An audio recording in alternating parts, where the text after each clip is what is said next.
बिस्मिल्लाहिर्रहमानिर्रहीम। अज़ीज़ तलबा तालिबात अस्सलाम वालेकुम। उम्मीद है आप लोग सब खैरियत से होंगे। मेरी दुआ है अल्लाह ताला आप लोगों को खैरियत से रखे, अपनी हिफ्ज़-ओ-मान में रखे। तो आज का बेटा जो लेक्चर्स है वो है power intensity in wave motion. हमारा कंसेप्ट क्या है? Power intensity in wave motions. अब जब वेव मोशन किसी स्ट्रेच स्ट्रिंग में स्टडी की जाती है तो उसको हम दो मुख्तलिफ पॉइंट्स में डिस्कस करेंगे कि जब हम स्ट्रिंग को झटकते हैं तो उसके अंदर जो वेव बनती है वो ऐसे करके बनती है, जिसका ये स्केच मैंने आपके सामने दिखाया है। इसमें ये जो पॉइंट होता है जिसको हम हाईएस्ट पॉइंट कहते हैं रस्सी का या स्ट्रिंग का, इसे वाई एम यानी amplitude is maximum, and this point and this point and this point is also y is equal to 0, which is generally named as mean positions। तो बेटा अगर हम जब काइनेटिक एनर्जी को स्टडी करें तो हम ये देखते हैं कि जब इसको झटकते हैं तो एट दैट पोजीशन जिसको हम वाई एम कह रहे हैं, वहाँ स्ट्रिंग जाके रुकती है और एक लम्हे के लिए वेलोसिटी ज़ीरो हो जाएगी। इट मीन काइनेटिक एनर्जी इस पॉइंट पे क्या होगी? Zero. So at y m at extreme v is equal to zero, kinetic energy is also zero. इसी तरीके से जब ये नीचे मूव करता है, when they pass through this y equal to zero इस पोजीशन, तो देन दे मूव फास्ट। जब तेज़ी से मूव करता है उस वक्त वहाँ पे इसकी वेलोसिटी भी मैक्सिमम होती है, काइनेटिक एनर्जी भी क्या होगी? मैक्सिमम। ओके, आगे चलते हैं पोटेंशियल एनर्जी में। यहाँ पोटेंशियल एनर्जी का ताल्लुक स्ट्रिंग के अंदर चेंज ऑफ स्ट्रेच का है, चेंज ऑफ साइज़ का है, पोजीशन का है। तो जहाँ ज़्यादा पोजीशन तब्दील होती है वहाँ पोटेंशियल एनर्जी ज़्यादा होगी, और जहाँ एक पोजीशन कम तब्दील होती है वहाँ पोटेंशियल एनर्जी क्या होगी? बेन कम होगी। तो ये थोड़ा सा नुक्ता नज़र डिफरेंट है।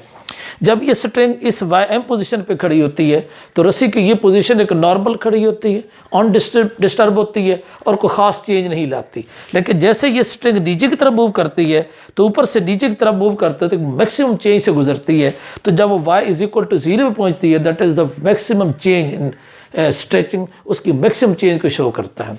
तो अब मैंने थोड़ा सा मेंशन कर दिया कि potential energy associated with the change in length, यानी लेंथ की तब्दीली के साथ पोटेंशियल एनर्जी हमारी क्या है? एसोसिएट है। तो कहाँ लेंथ में तब्दीली कम हो रही है, कहाँ चेंज कम आता है? इस पोजीशन पे। तो हमने क्या लिखा ए पॉइंट के ऊपर कि when string at y is equal to Y M then its length is a normal undisturb, so the values at the D X, so potential G at that point is equal to क्या होगा? Zero. It mean इस point के ऊपर potential जी की कीमत क्या होगी? Minimum होगी, ज़ीरो होगी, क्योंकि यहाँ कोई चेंज नहीं आता, नॉर्मल पोजीशन पे रहता है। जैसे स्ट्रिंग नीचे की तरफ भागती है इस पॉइंट से गुजरती है तो एक मैक्सिमम चेंज से गुजरती है। तो मैंने बी पॉइंट के अंदर मेंशन कर दिया at y is equal to zero maximum change in stretch string, so the potential energy is also maximum.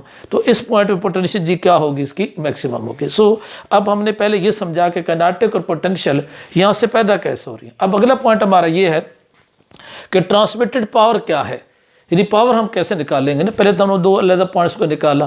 तो आप जानते हैं कि पावर की definition amount of work per unit time is called power.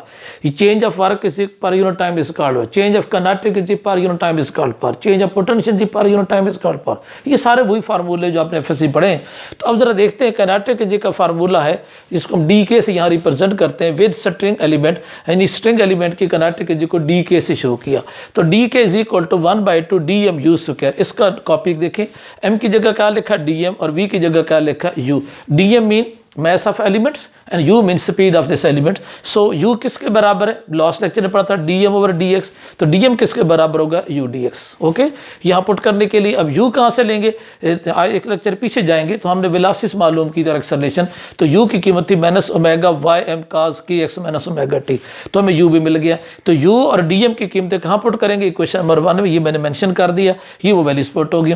चूँकि ये माइनस है ऊपर बेटा स्क्वायर है, स्क्वायर की वजह से माइनस किस में कन्वर्ट हो जाएगा? प्लस में, और बाकी सारी कीमतें स्क्वायर में आएंगे। That is the equation number क्या होगा? 2। ये इक्वेशन नंबर 2 डी के दे रहा है। अगर हम इसकी तब्दीली को टाइम के साथ लेंगे तो इसे रेट कहेंगे। The rate at which kinetic is transported, उसका मतलब होगा डी की ओवर क्या होगा? D T. लिहाजा डी की ओवर डी टी में जब डेरिवेटिव लेते हैं तो सिर्फ डी एक्स का फंक्शन है जिसका हम डेरिवेटिव लेंगे D x over d T, बाकी सारी कीमतें सेम मौजूद रहेंगी। D x over d T किसके बराबर हो जाएगा? वी के।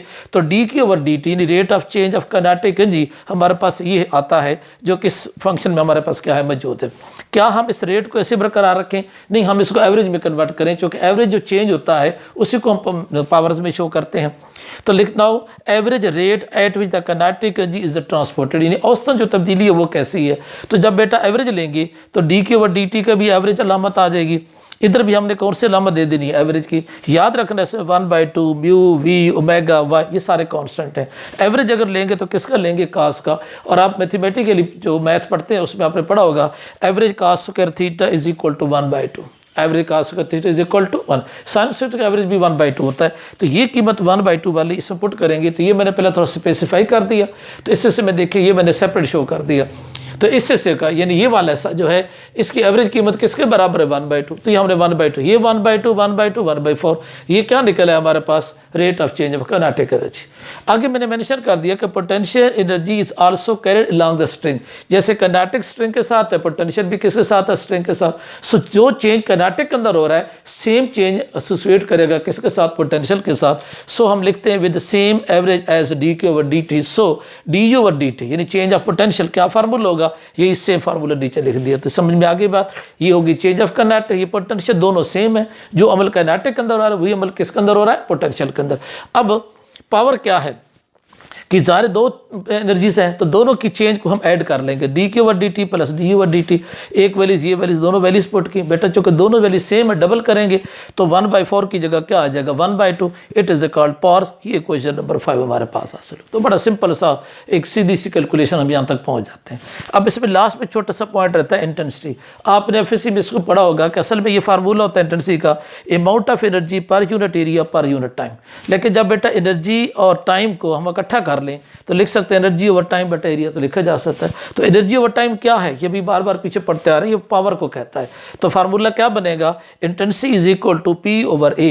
इसका क्या मतलब है, amount of power per unit area is called क्या होगा, इंटेंसिटी। सो मैंने डेफिनेशन मेंशन कर दिया कि एवरेज पावर ट्रांसपोर्टेड पर यूनिट एरिया इज कॉल्ड क्या होगा, इंटेंसिटी। तो इंटेंसिटी की डेफिनेशन हमसे क्लियर होगी। और अगर हमको यूनिट पूछेगा तो यहाँ यूनिट भी हम लिख सकते हैं वाट पर स्क्वायर मीटर, यानी पावर की यूनिट किसके बराबर होगी, वाट।